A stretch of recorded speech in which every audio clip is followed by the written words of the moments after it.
médica y psicológica o psiquiátrica a las víctimas. Por supuesto, es evidente que las familias de los desaparecidos no solo sufrieron por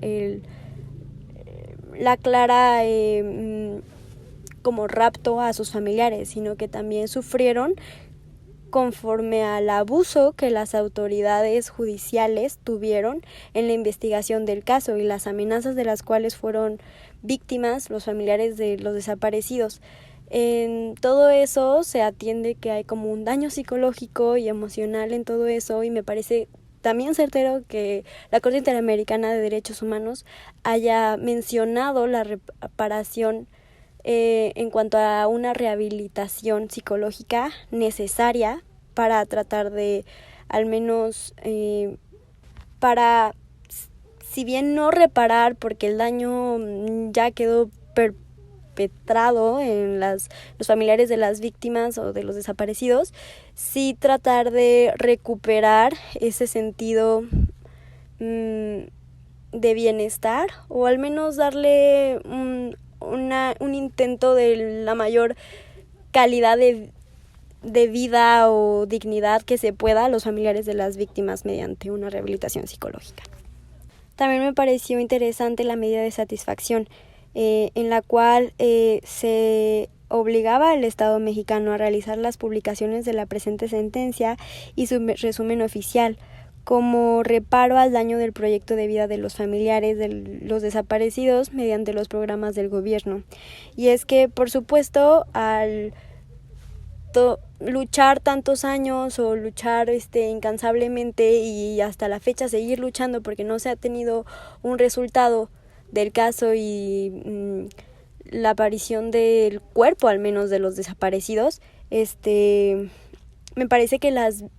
los familiares, como víctimas indirectas, lo que buscan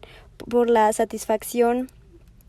y la medida de reconocimiento y toda la publicación al Estado mexicano y a los civiles en sí del funcionamiento del juicio y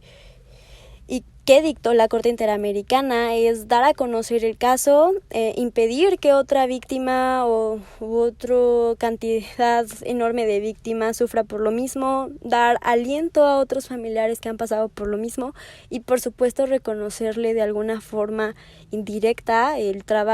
arduo trabajo a los familiares de los desaparecidos por su incansable intento, ¿no?, de encontrar a su familiar y de exigirle la rendición de cuentas al Poder Judicial del Estado mexicano. Entonces me parece como muy asertivo por ese punto, no sé si me di a explicar bien, pero al final de cuentas creo que lo que se busca aquí es el reconocimiento al trabajo de los familiares de las víctimas y también una manera de capacitar a posibles víctimas o posibles familiares de víctimas que han pasado por esto o que podrían pasar por esto para asegurar y alentar como sus acciones de lucha para encontrar a sus desaparecidos. Por supuesto, también tenemos la garantía de no repetición, en la que el Estado deberá analizar las medidas para la creación de un registro único y actualizado para la identificación de los casos en que se trate de las desapariciones forzadas, para continuar con las capacitaciones en derechos humanos dirigidas a las Fuerzas Armadas y Policía, incorporando los estándares sobre para salvaguardar en materia de seguridad ciudadana. También para adoptar de forma inmediata las medidas que sean suficientes y necesarias a fin de proteger la vida e integridad personal de las víctimas del caso, a la luz de diagnóstico actualizado sobre la situación de riesgo y las necesidades particulares e impactos diferenciados. De igual forma, también se provee como el brindar garantías de retorno seguro y reubicación a las víctimas desplazadas que así lo requieran. Bueno, en este punto es como muy largo, pero me parece también como que súper necesario para la reparación del daño, ya que asegura que las autoridades armadas de nuestro país estén capacitadas para entender el trasfondo y las consecuencias que tienen el acto a la violación de derechos humanos dar a conocer que este tipo de cuestiones existen en nuestro país y que no están tan alejadas de suceder. Por ejemplo, no sé, que una persona conozca que un compañero ha elaborado ese tipo de cuestiones y entender que que si bien se entiende que no está bien moralmente, se pueda tomar la certeza de que hay herramientas para evitar la impunidad y que hay herramientas para acusar a algún compañero que haya pasado por eso. De igual forma, también se capacita al personal armado del país, a las autoridades, a los agentes estatales, para concientizar este tipo de acciones y de alguna manera poder capacitar a las personas a las que les aseguramos nuestra integridad y nuestra dignidad humana y nuestra libertad, por supuesto, y nuestra seguridad nacional, para que no sean ellos los que deberían de proteger nuestros derechos humanos los que los violenten. Entonces me parece como que muy asertivo también. En cuanto a la indemnización compensatoria, en la que deberá de pagar el daño material o inmaterial, bueno, el Estado a las víctimas, y en la que se deberá correr por los gastos y un fondo y mantener un fondo de asistencia de víctimas para reparar el daño de una manera económica, o si bien lo dispone las víctimas, los familiares indirectos.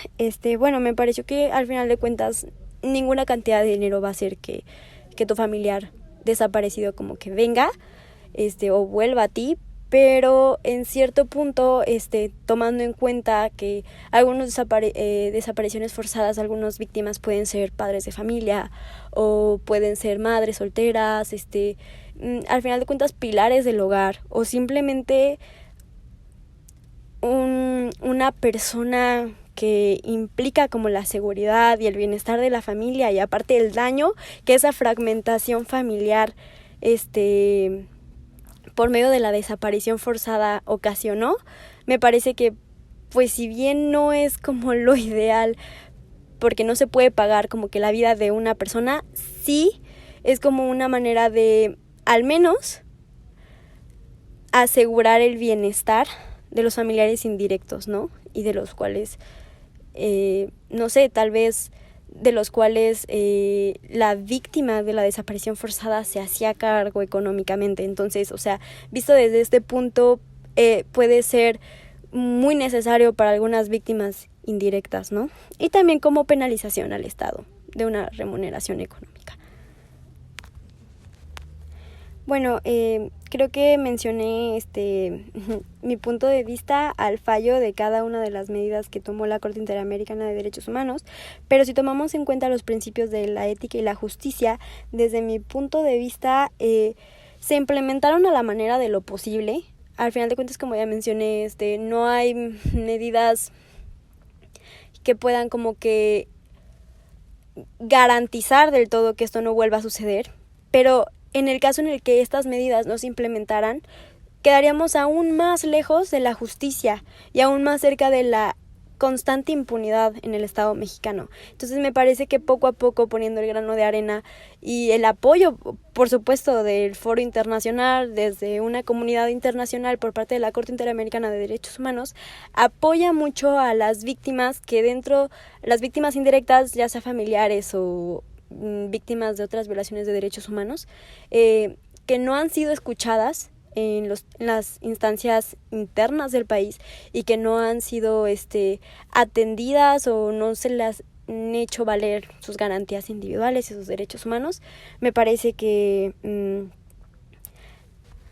por lo tanto, me parece de alguna manera la parte ética de los derechos humanos, porque muchas veces nos hemos enfrentado a huecos en la ley y que de alguna forma puedes estirar la línea actuando bien o actuando mal. Y me parece que la Corte Interamericana es un tribunal, como todos los tribunales de derechos humanos, que apoyan respecto a la dignidad, libertad y básicamente el desarrollo humano de la población internacional, y bueno, por supuesto hace sus vidas mucho mejores y permite que estados que estén todavía muy obsoletos, o dicho de una manera más técnica, pues poco avanzados en tema de derechos humanos, o bien no avanzados en la práctica, como es el Estado mexicano, que frente al mundo y frente a su firme ratificación de los tratados de derechos humanos de forma internacional, es visto como un estado que propicia y lucha a capa y espada por los derechos humanos de su población, cuando en la práctica vemos todo lo contrario por el efecto corruptor que hay en nuestro país. Entonces, me parece que este tipo de tribunales de derechos humanos apoya y facilita la modernización, y que México poco a poco crea medidas como la capacitación de las Fuerzas Armadas y la regulación de sus funciones para evitar la facilidad de desapariciones forzadas, por ejemplo, en este caso, y permita como esa protección, ¿no?, que el Estado no le puede brindar a los ciudadanos mexicanos. También me parece que se entiende que por justicia, como ya lo mencioné, no se puede recuperar al familiar, pero sí se puede en cierta manera crear una justicia indirecta para todos aquellos violentados en tema de derechos humanos que ha existido en el país y que ha existido en el mundo, para que, una, alcen su voz, 2, continúen luchando, y por supuesto 3, encuentren las herramientas por medio de otras instancias internacionales como la Corte Interamericana de Derechos Humanos para hacer valer sus derechos humanos.